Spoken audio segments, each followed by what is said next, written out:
I'll introduce the third speaker, my good friend Dr. A. Natarajan. He is a professor and head of Animal Feed Analytical and Quality Assurance Laboratory, VCRI Namakkal. Everyone knows him. He graduated from Madras Veterinary College, Chennai in 1986, mastered animal nutrition in 1991 and PhD in 1999. So he is largely involved in upgrading animal feed analytical and quality laboratory since 1996. And it is very special is 100% self-financial mode. A government institution working under a self-financial mode under the university. Huge kudos to university and Professor Natarajan. And now he says that, in 1994, Namakkal, I think, I want to quote here, I worked in Namakkal in 93. There were around 7,000 farms, now maybe 700 farms. Now the size of the farms have increased. I worked earlier in VHL Group. Now, as per Professor Natarajan, the size of the Namakkal district for the audience, the poultry sector is 4.5 crore to 5 crore layers. Probably, this is a question asked in UPSC to me, why Namakkal is considered as Mecca of poultry. So that made me here now as a Joint Commissioner with Government of India. The answer is Mecca means, it's the hub of poultry. I think nowhere in the world such a huge concentration of birds are there in Namakkal. So Namakkal is known for a very, epicenter of layer industry. And this laboratory is NABL recognized in 2017. And now Professor Natarajan is closely associated with climate resilient and day-to-day weather forecast. Interesting. Climate resilient and day-to-day forecast and forewarning of livestock and poultry of Namakkal district facilitated by IMD from Government of India since 1996. So this is the credentials of the great personality from Tamil Nadu, Professor A. Natarajan, joining all the way from Namakkal. All over to Professor Natarajan. You are muted. You are muted. You have to unmute. You have to unmute. Natarajan ji, you have to unmute. Your speaker is off. Your speaker is off.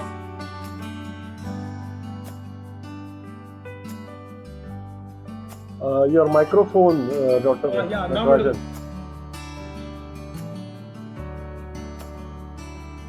Okay now? Yeah, now we can hear you. 1 minute, please. Yeah, no, that's fine now. Go ahead. A little starting trouble. No issue. Is there. Thank you, Dr. Mahesh.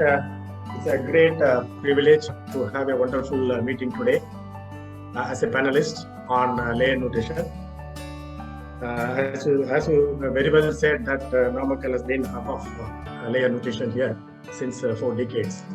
And the present population, when I joined this college, it was mere 85 lakhs in the year 1993, around the time where when Dr. Mahesh was also working in this area. And now it is having between 4.5 crores to 5 crores annual anytime population. And you can see the modern layer placement, which has started with just 100 million in the year 1989. The entire country has now touched 255 million. A breakup details state-wise is given here. So that is not our concern. But my topic will be what is the layer feed industry in India and what are the issues we are facing every day. Despite the industry has been growing substantially and phenomenally. These are the 5 issues we have been facing in the entire country, like availability, quality, and the cost of ingredients. Then the physical feed quality. That is one area where we are very much missing in India. Physical feed quality. Then the frequent disease outbreaks, market challenges, and the vagaries of it. These are the 5 costly issues we are facing every day. And the challenges which I have chosen today, the first one is the ever-increasing efficiency. This we have to address. See, in the year 1970, it was just like 270 eggs per bird. But now, way back in 2010s, it has touched 335, and even some farmers have reported beyond 340. So the genetic potential is there. So tapping is one's aim to cross beyond 340 And I hope by the year 2050, definitely this figure will touch 365. It's a question. The efficiency should be there because the layer bird is having more than 1,500 follicles that will be produced during its entire period of lifetime. So probably the number of follicles are there only for the man to reach it and tap it. So the second, that was the first task that everyone has to reach with their own special efforts, either in nutrition or controlling the disease or in choosing the right material for making the feed as well as balancing it. The second task or the challenge we are facing in the last 30 years since the lab was started, mycotoxins. I'm going to focus only on aflatoxin B1. If you see the Indian scenario, because we are receiving maize from all over India. So maize is now produced in many states like Bihar, Madhya Pradesh, Maharashtra, Karnataka, Punjab, and certain other states. Now, if you see this particular table, you can see maize having more than 20 ppb in almost 20% of the stock. Yes. This should be borne into mind. If you compare between rainy season and non-rainy season, I have taken the non-rainy season as January to May and June to December as the rainy season. You can see the percentage of maize having more than 20 ppb is very high. From the year 1995, when the lab was first started analyzing the maize samples, we had 46% of the samples having more than 20 ppb. After creating awareness among the stakeholders like feed manufacturers, purchasers, managers, and of course the suppliers as well as the farmers, now the situation is under total control, and still the rainy season is having a problem of having more than 10% to 26%. It's having more than 10%. And which month is having more aflatoxin B1? Definitely the rainy season as far as the Tamil Nadu is concerned, or even South India is concerned. Because we are receiving maize from all over the country. And you can see more than 21 ppb to 50 ppb and more than 51 ppb of aflatoxin B1 is present in maize in the month of October. Thereafter, gradually decreases. So you have to be, the message is we have to be definitely be careful during these months. And of course, when I joined the college, people were using, there was no soybean meal, there was only de-oiled groundnut cake. And we started analyzing de-oiled groundnut cake because we had a lot of outbreaks of bacterial and viral diseases, and we tried to correlate the occurrence of aflatoxin B1 to the disease, and we succeeded. And this laboratory has analyzed the groundnut oil cake because one of the culprits to cause aflatoxin B1 outbreaks in many of the crops during this period. And you can see 92% of the groundnut cake samples contain more than. And the lab has recorded in one of the DOGNC samples, de-oiled groundnut cake samples with 6.25 ppm. And regarding the sunflower oil cake, still I want to maintain that this is another potential aflatoxin B1 as well as aflatoxin containing material in the locally produced sunflower oil cake. And you can see September, October, and November months having more than. And this has caused a lot of problems in the air as well as the animals. Then the soybean meal, which is the one of the safest as well as very highly qualified protein cake, and almost we are recording that 90% of the samples are safe, and even in the 10% remaining, they have only very low level of.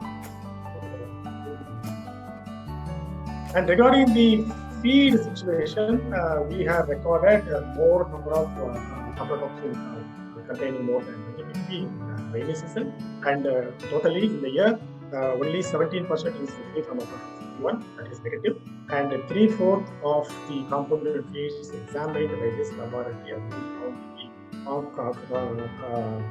comfortable with less than 20 ppb, which means 1/4 of the samples are not at all as per the BA specifications of not to be having more than 20 ppb. Then this one single chart will be able to tell us, this is of course a broiler. You can see the productivity goes down as the aflatoxin level in the feed is up. In the row, that is the aflatoxin ppb, you can find the good broiler managing integrator is having only 6.1 ppb, whereas the one who is very poor, his feed was examined and found to be having 14 ppb of aflatoxin given on an average in 31.3%.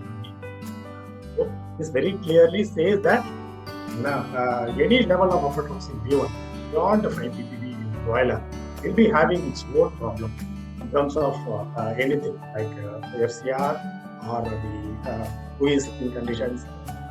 So the safest level, which the paper says, is the broilers should be aiming for less than 5 ppb and the layers should be aiming less than 10 ppb. Then the third thing that I would like to address is particle size reduction and mixing efficiency. I would like to share one information about 90% of the normal feed manufacturers having the mill is having problem in either grinding or in mixing. We have analyzed that the efficiency is very, very poor, and if pertinent attention is given on this aspect in their feed mill on particle size reduction as well as mixing efficiency, much of the problems will be solved. The coefficient of variation most times we have seen exceeds 10%, the upper limit of the acceptable range. At times even showed 15 to 20%. So generally, the standard operating procedures that are being missed in most of the feed mills is improper choice of mixing paddle or shaft, then lack of knowledge on minute things like rotations per minute for better efficiency of mixing, then distance between the paddle and bottom of the mixer, mixing time and place of breathing section, etc. A separate webinar can be conducted on this point. Mixing efficiency, how to improve the mixing. A lot of points are there to improve the feed quality as far as this is concerned. Then there are no mills are having any mixer profile, and periodical testing on mixing efficiency are all followed as is to be very critical.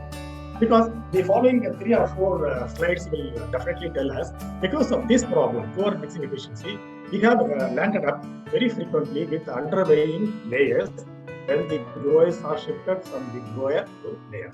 You can see in the month of January, a flock having underweighing layers has performed with 93% production at the age of 27, when the temperature was 30.5 degrees Celsius on average in January, whereas the batch which is having the standard weighing layers has touched already 96.5. If you see the next table, that is in February, when the temperature has gone up by about 1.8 degrees Celsius, the underweighing layers are the one which are the first affected with about drop of 1%.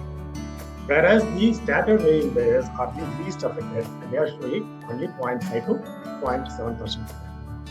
When the temperature reaches 36.5 in the month of March, you can see still the underweighing layers are trying to acclimatize and improve upon their genetic potential and reaches 95 comfortably. With their counterpart, that is standard weighing layers, always showing a least response, like about 1 to 2%. The message here is, have the uniform and standard body weight and lift the birds from the growers. For that, the feed should be properly mixed and should have the proper position of variation. Is good. In the month of April, when the temperature reaches 37.2 degrees Celsius, the night temperature also increases. When there is absence of wind, the first batch that are maximum affected is underlying layers with 87.6%, and there is very small reduction in the standard. The fourth one is performance of layers and feed intake. By any cost, throughout the year, the farmer or the producer should always focus on the feed intake every day by the layers. Whether it is breeders or layers, this applies. It applies to layers also. See, the correlation between the feed intake in laying stage and in-house egg production is very, very strong. From this table from Leeson, you can see the in-house egg production during the feed intake of less than 100 grams is only 325. But you can see gradual increase in the feed intake leads to gradual increase in the in-house egg production, and it reaches maximum of 300. This is about the production of the eggs. Whereas we also have a strong correlation between the feed intake and egg size. You can see the egg size which is fetching the maximum value in the market, that is 53 grams in South India. You can see the feed intake when it was only 100 grams. You can see only 70.5% of the eggs are having more than 53 grams of egg weight. You can see when the feed intake is 110 grams, about 5 to 6% of the eggs are showing more than. So the problem in Amatal at least, we are facing in 50% of the farm, normal a single tray of eggs will be having different sizes. This is because of poor feed intake and the poor body weight at the time of shifting from grower to player. This particular graph clearly tells if the feed intake remains more than 100 grams during pre-summer, that is January and February, all these flocks having the age of between 18 to 22, if the feed intake is somehow made to eat more than 100 grams, the pattern of egg weight, when the feed consumption is in the range of 100 to 105 or even 110, you can always have the better egg. So the needs are better uniformity and body weight before the late starts. Then early start in egg size and egg percentage is always desired. Then touching the peak in time and sustaining the peak, and as well as sustaining post-peak maintenance without much eggshell problem. Then availability and high cost of key ingredients. This is the hottest topic today. Everyone knows that maize has crossed 17,000 rupees per ton, soybean has crossed 50,000 rupees per ton. Maize production in the past 4-5 years has been little stable, with a little increase in the production, but when you have this 10% increase in the broiler and 5% increase annually in the layer, this is not definitely sufficient. Then soybean meal, I have the data till 2018, it is static. And the additional requirement of maize and soybean meal in 2021 onwards, you can see it is being routed here. We need to have an additional 2 million tons of maize as well as 1 million tons of soybean meal this year. But this is not going to happen. That is why the prices are shooting. So alternate seems to be a viable option. Everyone has started doing that, but what to be done?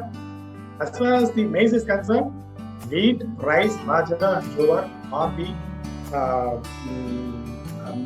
the ingredients or cereals that are preferred over maize. But with respect to soybean meal, when compared to soybean meal, on the left side of the second column, you can see the protein level is 44 to 45, and every protein unit costs around 1,111 as of today, with the cost reached 50,000 rupees per ton. We have ample number of secondary feed ingredients or second line protein cakes like rapeseed meal, then cottonseed meal, then meat and bone meal, fish meal first quality and second quality, groundnut oil cake, sunflower meal, and the DDGS of rice origin. So whatever the columns that have been indicated with the upper arrow mark with the blue color, they are very comfortably placed at lower cost than the soybean meal. The one like corn gluten meal, fish meal first quality, and the sunflower meal pellet type being imported from Ukraine, they have been costing near to soybean meal or costing more than that. So the viable alternatives for replacing the soybean meal carefully in a slower gradual manner, not abruptly, will be the rapeseed meal, cottonseed meal, fish meal, and de-oiled groundnut cake, and of course the new arrival that is DDGS of rice. They are all comfortably placed with the cost as well as with little comparison with respect to certain amino acids, and definitely we can place 50 to 70% of the soybean meal, but not. You have to be very careful. Hence, the take-home message is the maximum efficiency of 330 eggs per 52 weeks or a year should always be aimed. Mycotoxin, more particularly, that is aflatoxin B1, should be ideally negative for all the feed, but comfortable with less than 10 ppb as far as the layer feed is concerned. At most, throughout the time and on average throughout the year should be the aim of the quality assurance of a feed mill. Then mixing efficiency should always be done every week on random basis. Then it should be satisfactorily like less than 10%, and the best will be less than 5%. And always strive hard to have the feed intake more than 100 grams during the 3 layer, to reach 110 grams even during the summer, at least 105 grams, to maintain the egg size as well as the percentage of egg production. Then replacement of corn and soybean meal is always possible with what rates I explained to you. And with this, there will always be challenges like this. And I conclude with this: facing them will only make the industry more and more strong. Thank you.